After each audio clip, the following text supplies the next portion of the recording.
thank you and we praise you and we worship you and we honor you. Father, we thank you for giving us the marvelous opportunity once again to come and assemble ourselves together in the mighty name of Jesus. For we have the promise of your word that where two or three are gathered together in my name, you said, I am there in your midst. Thank you that you are here in our midst. We thank you that the Holy Spirit now comes and hovers and dwells and permeates this place. And I thank you, Holy Spirit, that you move by your power and by your grace. And we thank you and we praise you in advance for what you will do this night in each and every heart.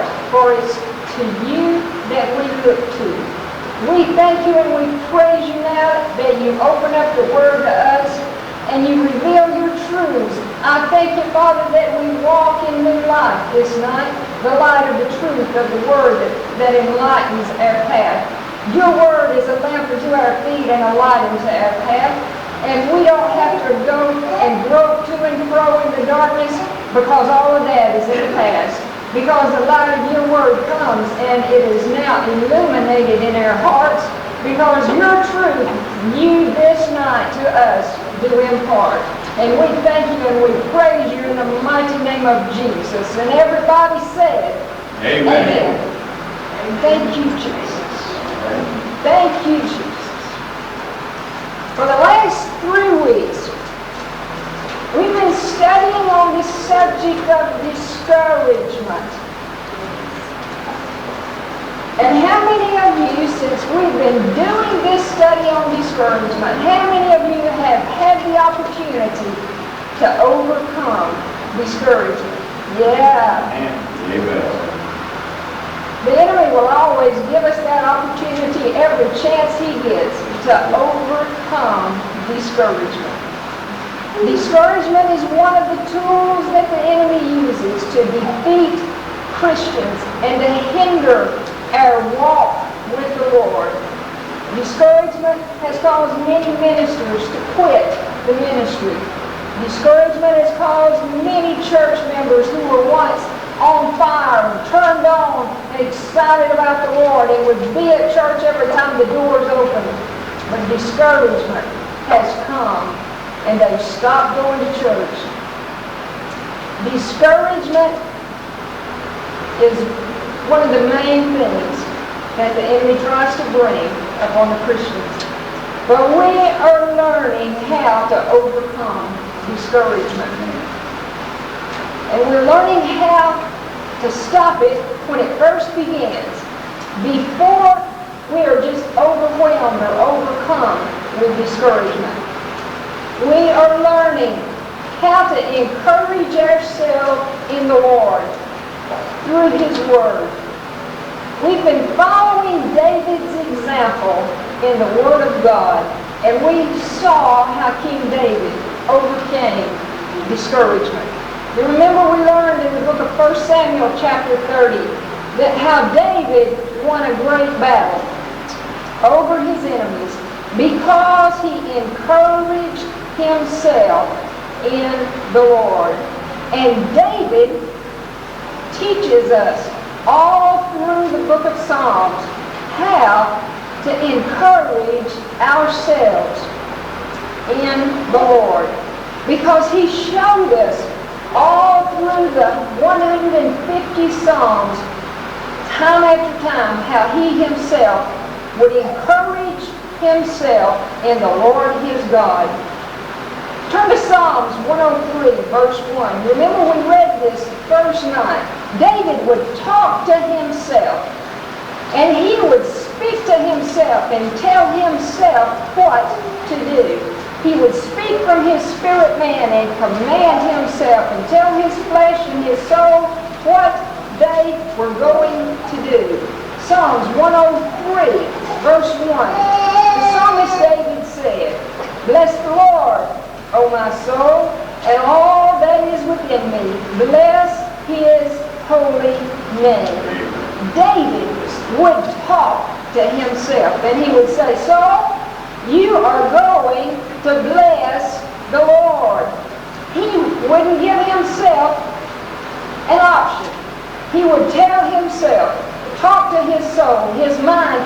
will and say, Saul, I'm talking to you. You are going to bless the Lord. Psalms 34 and verse 1, we see again where David said, I will bless the Lord at all times. His praise shall continually be in my mouth. David said, I will bless the Lord. He said, I choose to bless the Lord. I make a decision of my will to bless the Lord at all times. He said, the Lord's praise shall continually be in my mouth. And we are to do this also. We are to be just like David and bless the Lord at all times. And let His praise be continually in our mouth. We have to choose to speak words of life, because every time we open our mouth, we have the opportunity to either speak words that bring life from the Word of God, or we have the opportunity to speak words that bring death, that bring doubt and unbelief, that bring fear. We have to choose the words that we will speak. Turn to the next book, past Psalms. It's Proverbs. Proverbs, chapter 18. Solomon, David's son, the wisest man who ever lived, wrote the book of Proverbs. And Solomon said in chapter 18 of Proverbs, in verse 20,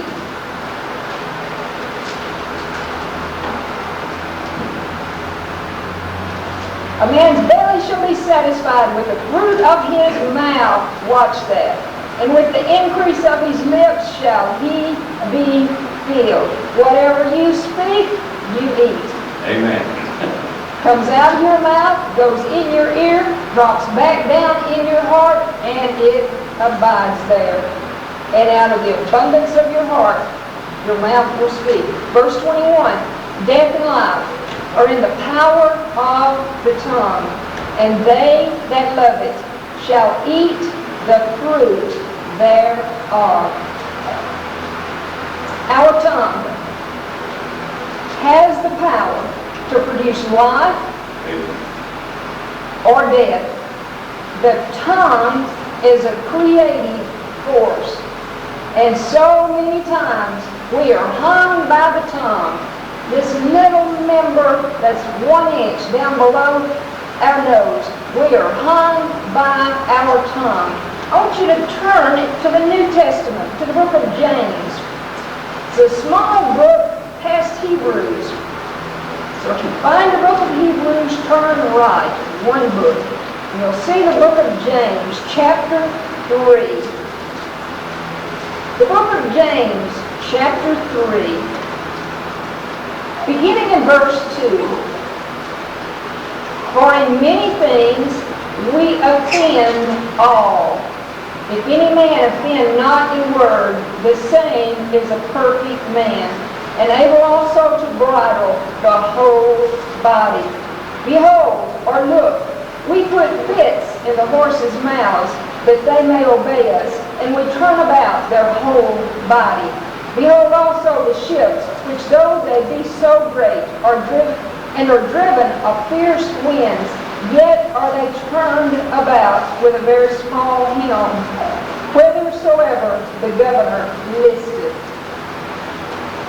Even so the tongue is a little member, and boasteth great things.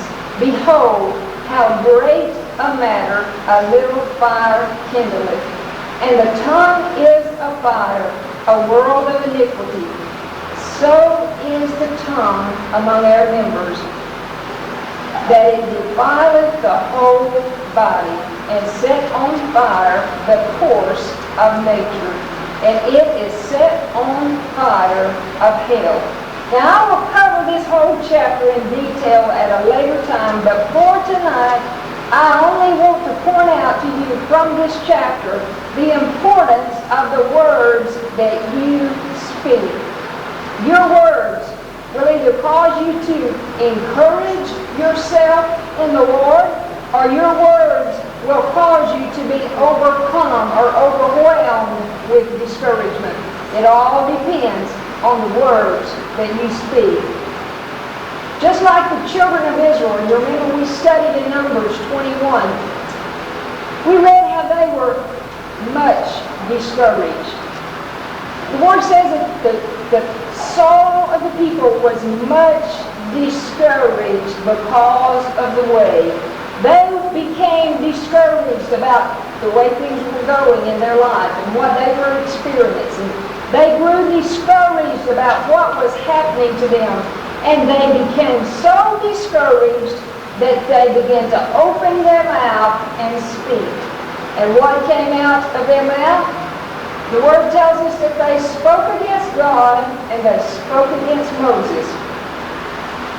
They began to speak negative, to speak doubt, to speak unbelief. And you remember what happened to them? They opened the door. They broke down the hedge of protection that the Lord had around them by the words of their mouth. And they opened the door for the fiery serpents of the enemy to come in and bite them. Now I want you to look closely at a couple of these verses here in James chapter 2. And let's see the importance of what we speak. James chapter 3, let's read verse 2 once again. For in many things we offend all. If any man offend not in word, the same is a perfect man, and able also to bridle the whole body. I want to point out to you the key word in verse 2. It's the word offend. You look that word offend up in the Greek. It's patio, P-A-T-A-I-O. And listen to what this word means. It's so interesting.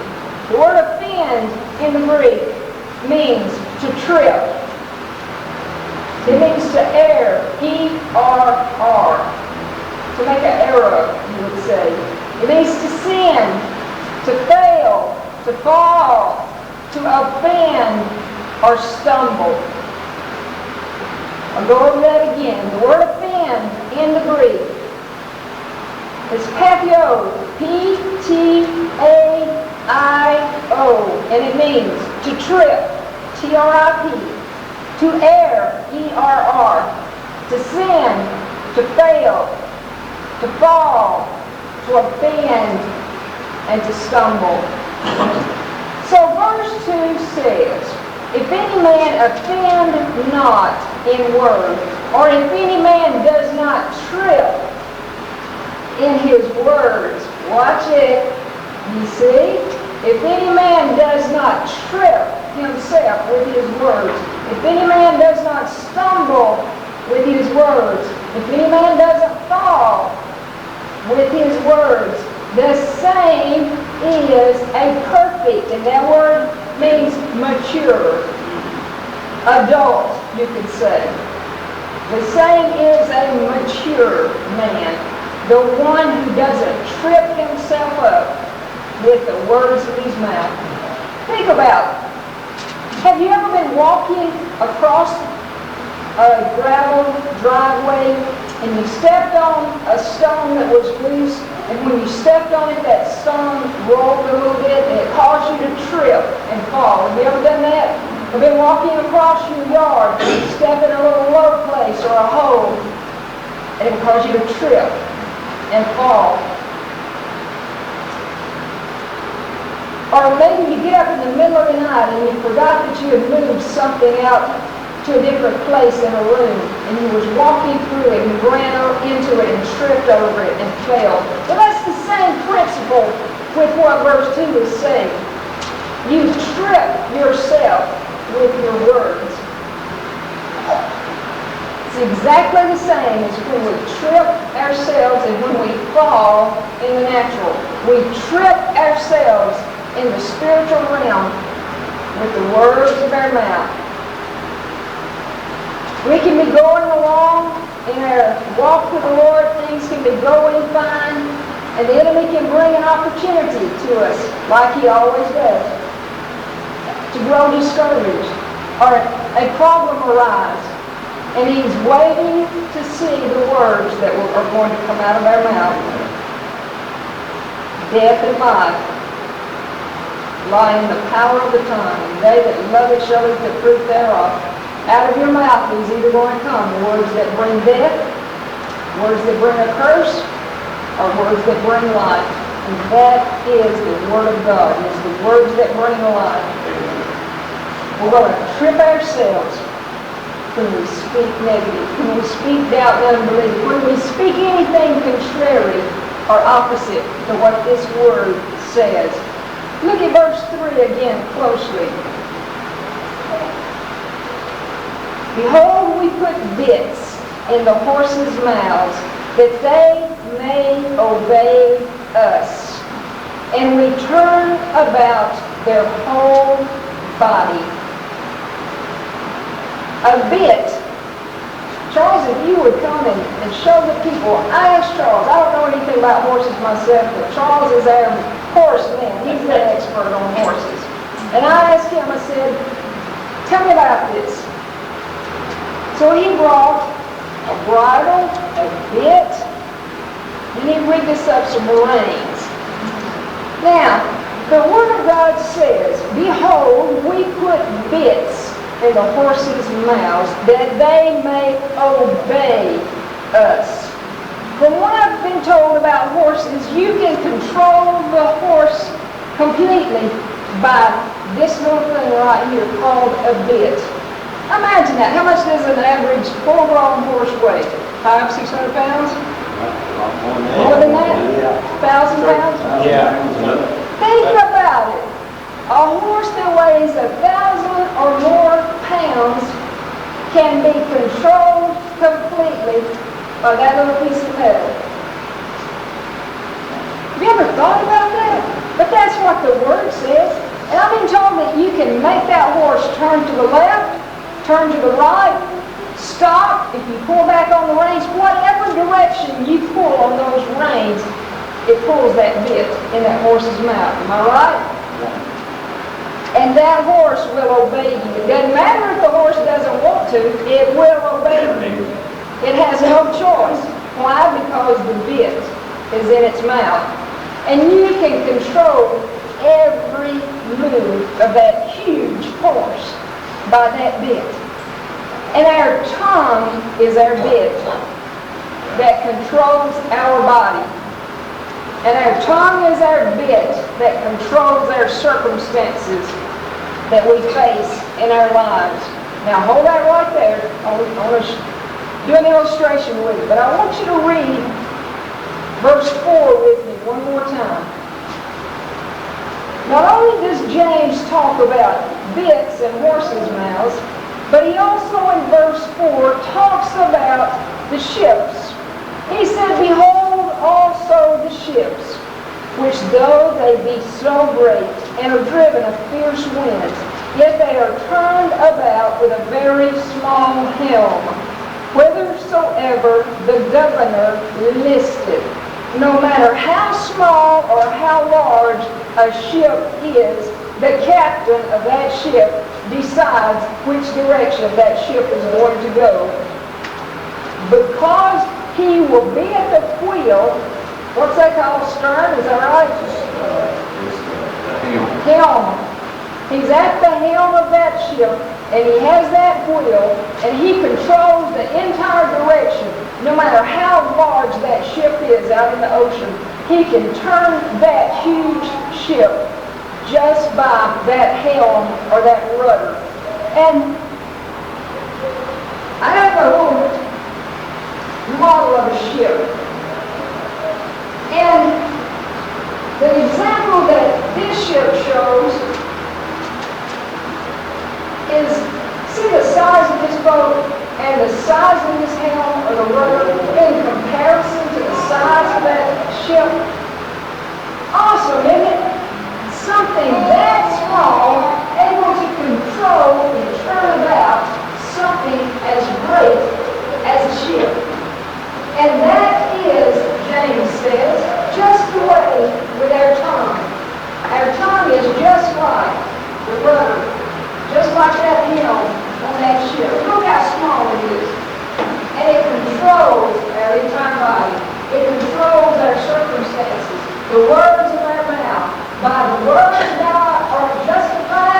by thy words thou art condemned. The scripture says, the helm on that ship is just like our tongue. It's going to govern our circumstances and govern or control the direction that our body goes in. James gave us a wonderful example in the Word, didn't he? And he described the power of the tongue so well to us. In looking at these verses, talking about the bit and talking about the rudder on that ship, it gives us a powerful word picture of the power that this little member inside our mouth called the tongue has over us. Now, I want to use Charles in an illustration to show you something. So, when Charles gets harnessed up, he gets the bit, and I'm the one who is the rider that's going to control the direction of the horse. How am I going to do it? With the bit. And it's just like our circumstances. The words of our mouth. Okay? We'll be walk slow, so I talk fast. We'll be walking along. We'll be walking along, and suddenly we get a pain in our body, and we say, "What was that thing? What was that? What was that?" You know, I haven't been feeling too good. Walk that way a little bit. I haven't been feeling too good.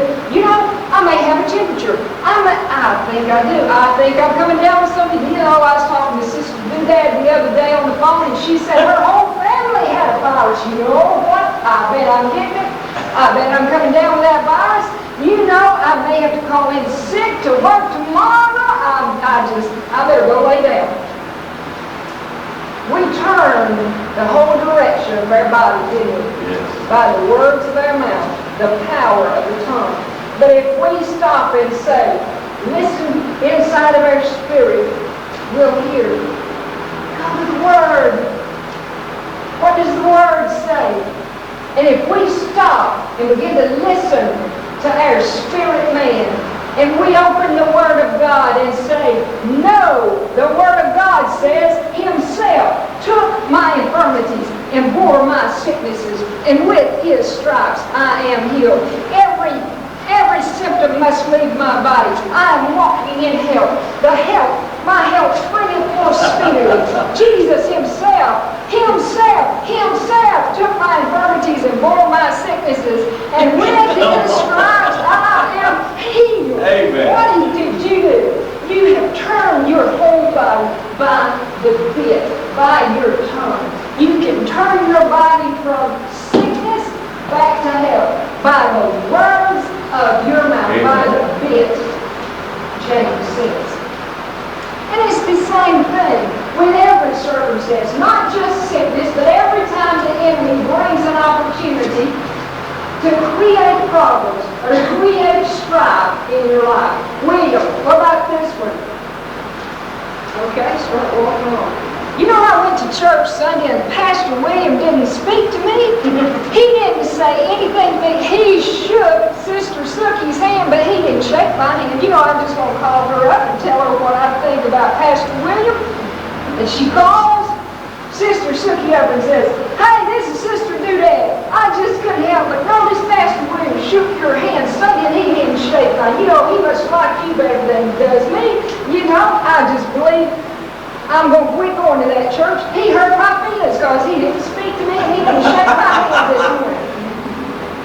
And if we will stop, we can continue to go in that direction, or we can stop and say, no, the Word of God says that love never fails. I'm going to walk in love to Pastor William. I'm going to bake him a cake.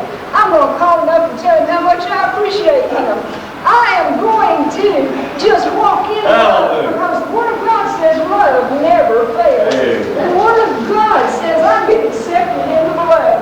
The Word of God says that Jesus has scribed me in the palm of His hands. He loves me. I am loved. I'm not rejected. I am loved by God. And we turn about our whole body. We don't take the opportunity to walk in strife and grow discouraged. We don't go into church over some little thing that the enemy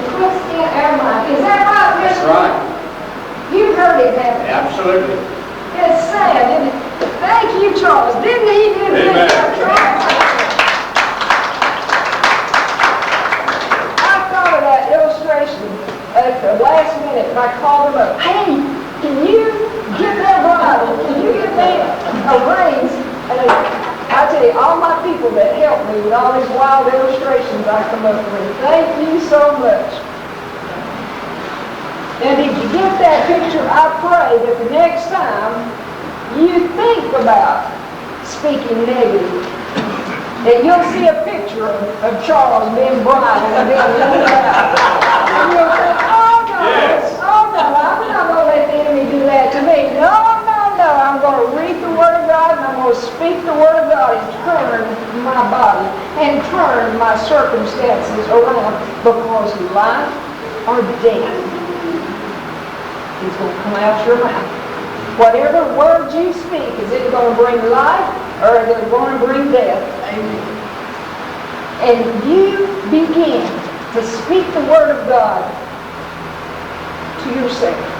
And the Word of God will turn your body from sickness to health. That's the bit. It's by your tongue, by the words, by speaking the Word of God. And what the Word of God says will turn your body from sickness back to health, because you're speaking the Word of God. But you know what? Our flesh doesn't want to discipline itself to do that, does it? Our flesh wants to lay on the couch and eat Twinkies and candy bars and watch TV and say, oh, I'm getting sicker, I feel worse by the minute. That's what our flesh wants to do. But how many of you realize that your flesh doesn't get a vote? Your flesh does not get a vote. Your spirit man must govern your flesh and the words of your mouth. And your spirit man must tell your body what it is and what it is not going to do. Otherwise, you will be a fleshly, carnal Christian instead of one who is walking in the Spirit, full of the Word of God, and walking in the power and authority that the Word of God gives us. We have to speak to our body, just like David did, and say, I will bless the Lord at all times, whether you feel like it or whether you don't. Doesn't matter. Doesn't matter if your flesh doesn't want to do it. Your flesh doesn't get a vote. Your feelings don't count. It doesn't matter what you feel like. Do you think that I feel like getting up here and teaching every week? After working all day, getting pushed, stressed, today was nothing, and I ran all day long, trying to get everything done by the 3:30 deadline. I pushed, and I was so stressed out. When it came time to come in here, I thought, I'm about as spiritual as a doorknob. Do you think I felt like getting up here tonight? No, I didn't. But my flesh don't count. My flesh don't get a vote. I don't go by what I feel. Come on, girl. Well, do you feel like getting up and preaching every Sunday? No. If I went by my feelings, I'd never get up, but at least 90 to 95% of the time. But my flesh don't count. My flesh does not get a vote. Remember I told you last week that out of the almost 20 years that I've been teaching the Word, I have never missed a time that I have been scheduled to teach. It doesn't matter if I'm sick, it doesn't matter if I'm well. It doesn't matter if I want to, it doesn't matter if I don't. I'm going to teach the Word. I determined in the beginning, I made that decision, that I was going to be consistent in my Christian walk. And I was going to be an example, because people look at us. They look at the ministry. And we have to set the example. If they can look at our lives and see that we are consistent, we do what we say we're going to do, and we walk in the Word. I determined that I was going to be consistent in my Christian walk. And I determined that I was going to keep my word and be honorable and be a woman of integrity. Didn't matter how hard it was to do that, I determined that I was going to do that. And there are many times that I've had an opportunity to call and say, you know, I just don't feel like teaching Can you get somebody else? But I will not do that. If I'm scheduled, now if I ask somebody to teach and give them the podium, that's fine. But if I'm scheduled to teach, I'm getting up. I remember one time years ago, I was doing the Sunday night services. I was doing a lengthy series, and I was about midway in the series. And it was at just a critical point in the series, and I got up that morning, and I had the worst case of laryngitis I have ever had. I would open my mouth, and not a word would come out. I would try to speak, and all that would come out of my mouth was just a squeaky sound. Have you ever had laryngitis that bad? And the enemy brings it on. I was like, how are you going to teach? You can't even talk. And I said, oh yes, I'm going to teach. I am going to get up. If all I can do is lift my hands and move my mouth, I am going to get up. I will not be defeated. So I prayed in the Spirit for 2 hours, and I read the Word of God, and read the healing scriptures out loud, even though I couldn't hear what I was trying to read. And by the time it was time for me to get up, when I got up there, I talked. And I talked for an hour. I didn't sound quite perfect, but I talked, and words came out of my mouth. Now, if I had gone by my feelings, I'd have been home in bed, but your feelings don't count, do they, Israel? You have to determine to govern your flesh, your body, with the Word of God, because your flesh will overrule you if you don't. And it's just like, you cannot yield. You have to stay consistent with what the Word of God says, whether your circumstances look like they're in line with the Word of God or whether they don't. It doesn't matter. Your flesh doesn't get a vote. And it's just like, I determined I'm going to walk in the Word. And even if I'm sick, I'm not going to call in to work and say, I'm not going to come into work today because I'm sick. I have not called into work sick in over 16 years. I am there every day, whether I feel like it or whether I don't. What does my feelings have to do with anything? I am determined I am going to walk in the Word. And we have to do that. No matter what the situation is, no matter what our circumstances is, your flesh doesn't get a vote. Because if you listen to it, pretty soon you're going to begin to speak. And your words are going to begin to turn your body, to turn your flesh, to turn your circumstances in the negative realm. And you walk out from under the umbrella of God's protection, and you walk into the enemy's territory to where he can really attack you. But if you begin to speak the Word and read the Word to yourself and open your mouth and let yourself hear you read what thus saith the Word, your circumstances, your body will begin to turn and go in the direction that the Word of God says. And people think that ministers never get sick and never have a problem, but that's not true. We just cannot be ruled by them. It's just like the last several weeks I've had an opportunity to speak to my body concerning healing. And I've had an opportunity to overcome discouragement. Have you ever noticed that when you're attacked in one area, the enemy will come in several different directions to try to overwhelm you? Amen. If this doesn't work, well, let me add this to it. Let me keep putting things in the pot and see if he can bring us down. But he's defeated. Jesus, our victorious general, has already defeated him. And you remember how I shared with you last week what I do to encourage myself in the Lord. I have to do it at times. And I have had to take some weeks here to sit down with the Word of God and encourage myself in the Lord. I have had to speak the Word of God to myself and to my circumstances.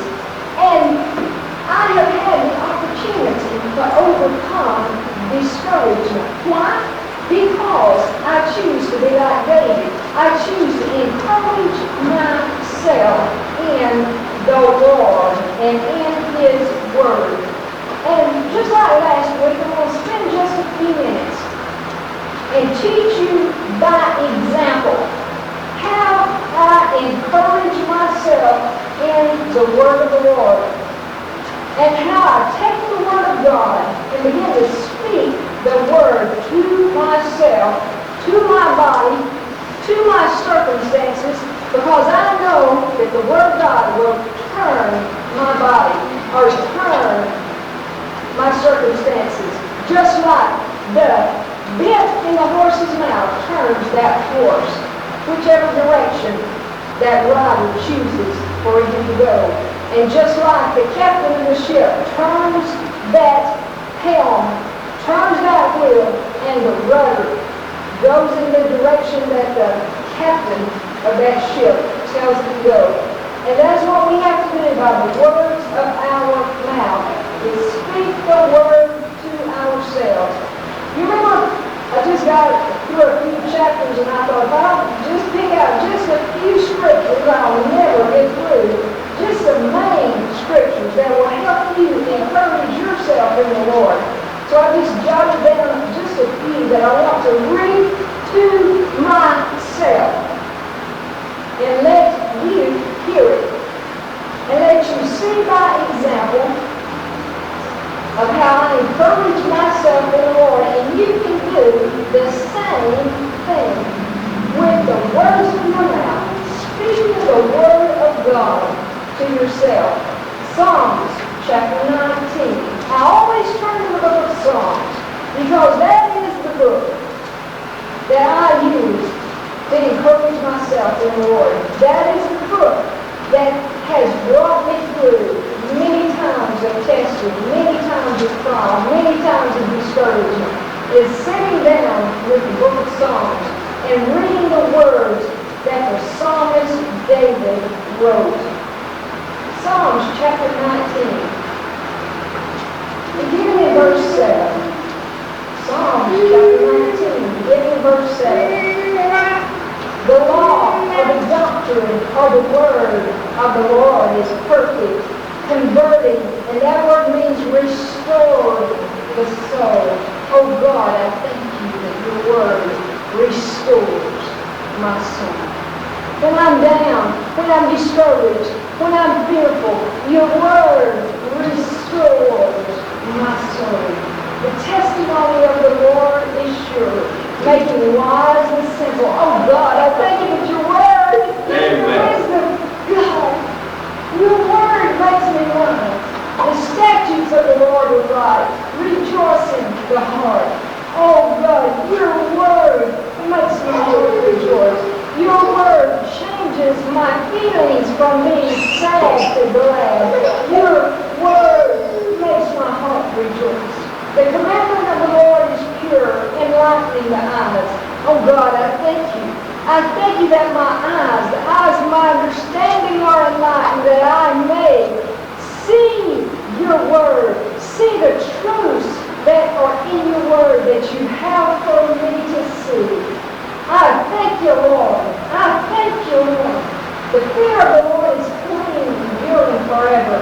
The judgments of the Lord are true and righteous altogether. Oh God, your word is righteous. Your word is true. More to be desired than gold, yea, than much fine gold. Sweeter also than honey, and the honeycomb. Oh God. I desire your word. I desire to know your word. Oh God, I want it more than gold. I want it more than money. I want it more than anything this world has to offer. Oh God, I want to know you. I want to know your word. Oh God. Verse 11. Moreover by them is thy servant born, and in keeping of them there is great reward. Oh God, your word gives me direction. Your word keeps me from making wrong decisions. Your word warns me when I'm about to step in the wrong direction. And when I keep your word, it brings me great reward. Oh, thank you, God. Thank you for your word. Thank you, Jesus, for your word. Verse 14. Let the words of my mouth and the meditation of my heart be acceptable in thy sight, O Lord, my Redeemer. Oh God, you're my Redeemer. I know that my Redeemer lives. And God, I pray, oh God, that the words in my mouth, don't let me speak any words. Don't let me think any thoughts that are not acceptable, that are not pleasing to you, oh God. Set a watch about my mouth, like the psalmist David said. Oh God, help me to speak words that are acceptable and pleasing in your sight. Psalms 25, verses 4 and 5. We're going to read Psalms 23, but Pastor William taught it so beautifully last Sunday. Psalms 23 is a wonderful psalm to take and encourage yourself in the Lord, to take that psalm and read it over and over to yourself. Psalms 25, verse 4. Show me thy ways, O Lord. Teach me thy paths. Lead me in thy truth and teach me. For thou art the God of my salvation. On thee do I wait all the day. Oh God, show me your ways. Amen. Show me your ways. I want to walk in your ways. I want to be in your will, oh God. Don't make a wrong decision. Keep me in your perfect will. I don't want to be in your good will. I don't want to be in your acceptable will. Oh God, I only want to be in your perfect will. Teach me. Show me your path. Show me every step to take. Show me who to witness to. Lead me, guide me, show me where to go tomorrow.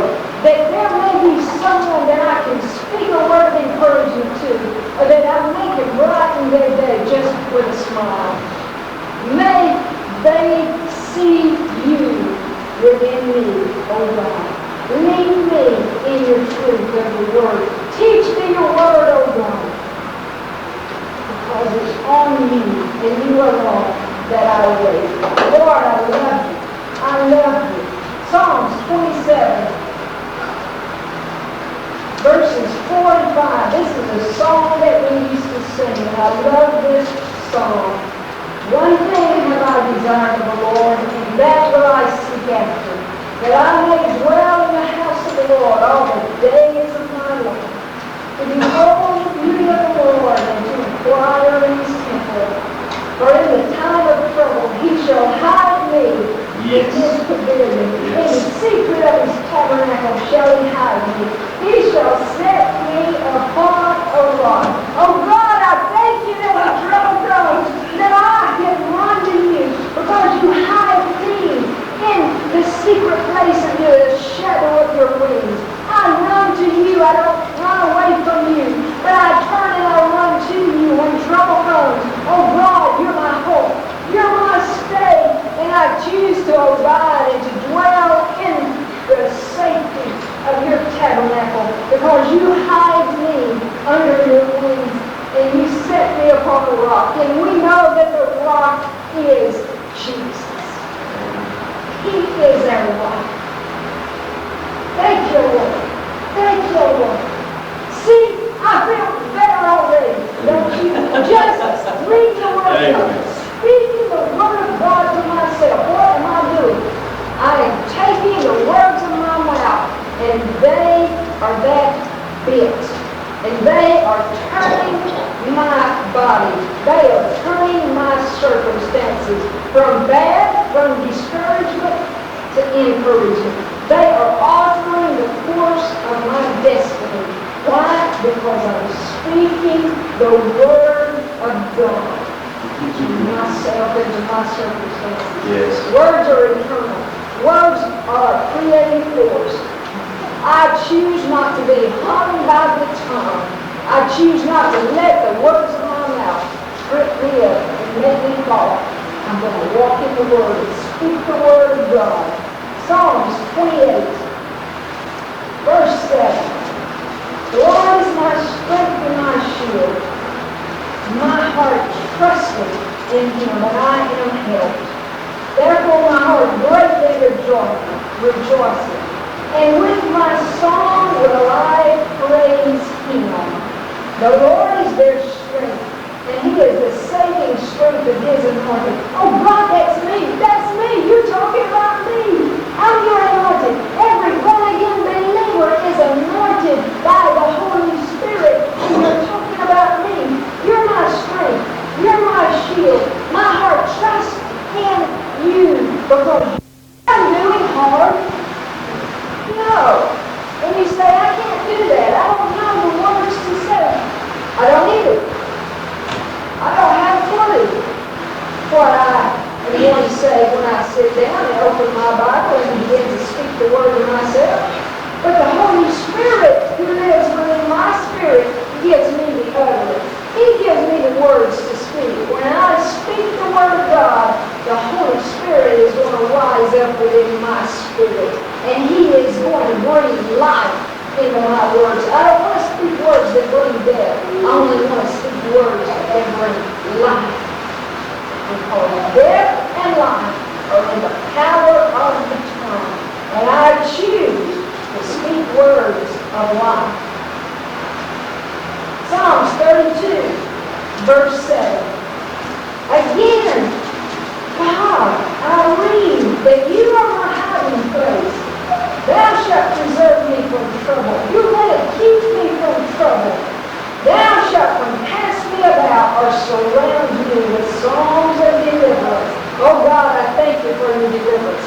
I thank you for bringing me out of every trial, every test, and every problem. Verse 8. I will instruct thee and teach thee in the way which thou shalt go. I will guide thee with mine eye. Oh God, I thank you. I thank you that you guide me and you show me which way to go. You help me in every decision that I make. I thank you and I praise you. Psalms 35. Verse 27 and 28. Let them shout for joy and be glad, then favor thy righteous cause. Yea, let them say continually, let the Lord be magnified, which hath pleasure in the prosperity of his servant. And my tongue shall speak. My tongue shall speak. Self, are you listening? My tongue shall speak of thy righteousness and of thy praise all the day long. I choose to obey this word. I choose to say continually. I choose to say to myself and to my circumstances continually. Let the Lord be praised. Let Him be magnified. God, I choose to worship you and praise you. And I choose that my tongue is only going to speak righteous words. My tongue is only going to speak of your praise all day long. Psalms 39, verse 1. I said, I will take heed to my ways, that I sin not with my tongue. I will keep my mouth with a bridle, while the wicked is before me. Oh God, that's what James said. That's what James was talking about. He said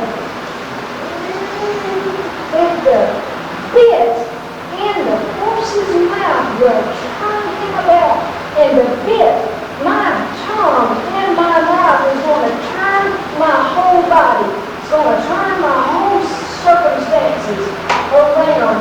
And I said, you know, God, I bet the psalmist David is having a battle just like I have sometimes, because he has to keep telling himself, because he obviously didn't get it the first time, so he's telling himself again. He says, I said, I will take heed to my ways. I said that I will not sin with my tongue. You know what? Sometimes I have a battle with the words of my mouth to only speak your word. But I'm going to be like David and say to myself, I said, self, that you are going to only speak the word. Psalms 42, verses 1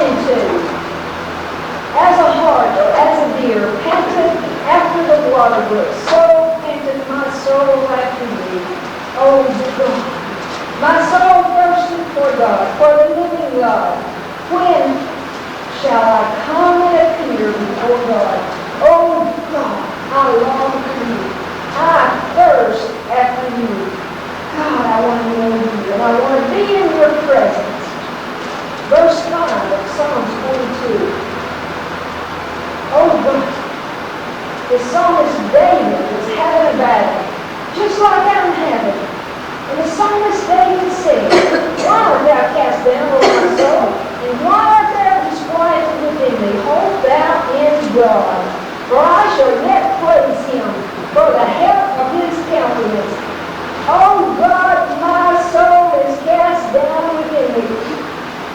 God, the psalmist David battled discouragement just like I have been.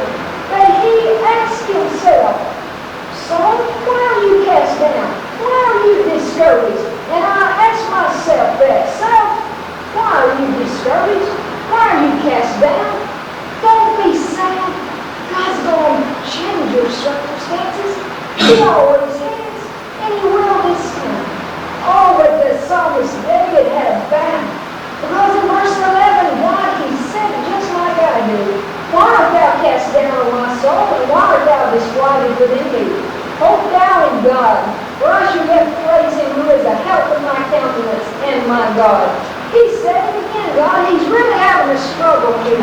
God, he's just like me. This makes me feel so much better. I'm not alone. I'm not the only one that battles discouragement. Psalms 43, verse 5. Why art thou cast down, O my soul?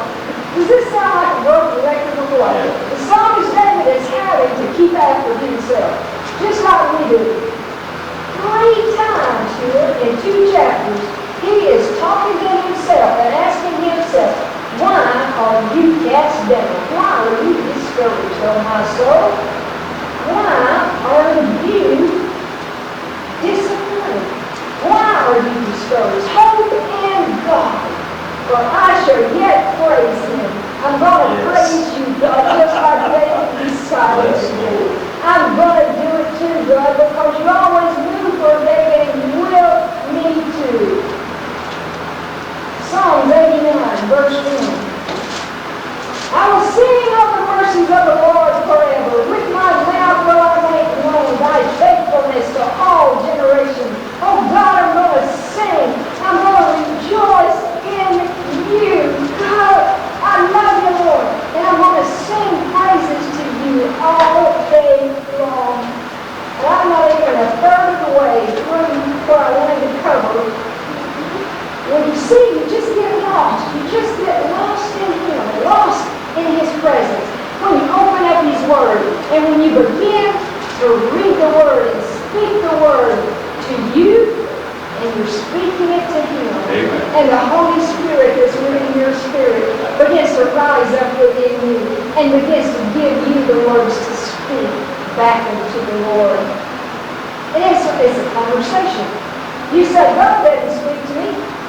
He just did, didn't he? Yeah. I read him what he said, and he gave me his reply. Man, God, we just get it done. We just get it on sometimes. We just sit down and we just begin to fellowship. There's nothing like spending time with him. Spending time in his word, sitting at his feet, and letting the precious Holy Spirit speak the word to my heart and make the words on the pages of my Bible underline within me. The word of God is life to those that find it, and help or healing to all their flesh. The word of God. The word of God is the answer for every problem we have. The word of God is the answer for every problem we face. One last scripture, and then I want to start. Psalms 91. This is one of my favorite songs. He that dwelleth in the secret place of the Most High shall abide under the shadow of the Almighty. Oh God, I choose to dwell, to abide, to live under the shadow of your wings. I choose to walk in your ways. I choose to walk in your will. I will say of the Lord, He is my refuge and my fortress. My God, in Him will I trust. Oh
under my feet because Jesus has defeated him and won the victory over him. Now look at verse 14. Notice the change. The psalmist David has been speaking to the Lord. Now the Lord speaks in return and says, because he has set his love upon me, therefore will I deliver him. I will set him on high because he has known my name.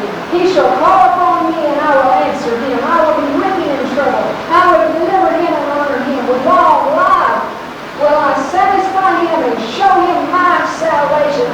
Hallelujah! God, because I've set my love upon you, you will deliver me. You will set me on high because I have known your name. I call upon you and you answer me, Lord. You are with me in trouble. You will deliver me. You'll honor me, and with long life you'll satisfy me and show me your salvation.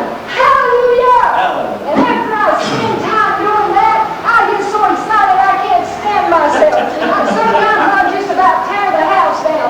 And my best study time is from midnight on to about 3 or 3:30 in the morning on weekends if I don't have to work. And I don't want to wake Mother up. And if I just really get excited, if I have encouraged myself in the Lord, and if the Holy Spirit has revealed a nugget of truth from the Word within me, I just get so excited. I just about tear the house down. And many times, to keep from waking Mother up, I'll get up and go outside. Go, girl. Praise the Lord. I do it in the summer. I do it in the winter. I remember one time the Holy Spirit just spoke a truth from the Word that was so precious to my heart. I had never saw anything so awesome. And it was cold, and I had a blanket wrapped around me, and I just said, woo-hoo! And I threw my Bible there and got up and ran upstairs and went. The traffic was going both ways, and here I am with a blanket in the middle of the night, and the moonlight shining down. And I'm out there jumping and dancing. They think I'm strange out there. Surely not. And so was David. They thought he was strange because he was dancing and leaping and praising his God. And it doesn't matter what people think.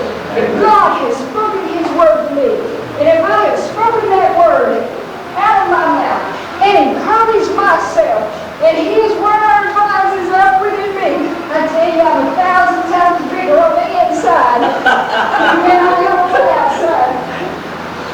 What you see is not all of me. Spend time in the Word.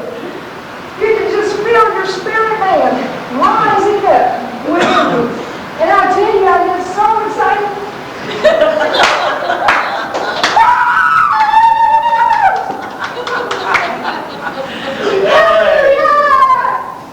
The Word of God will bring life.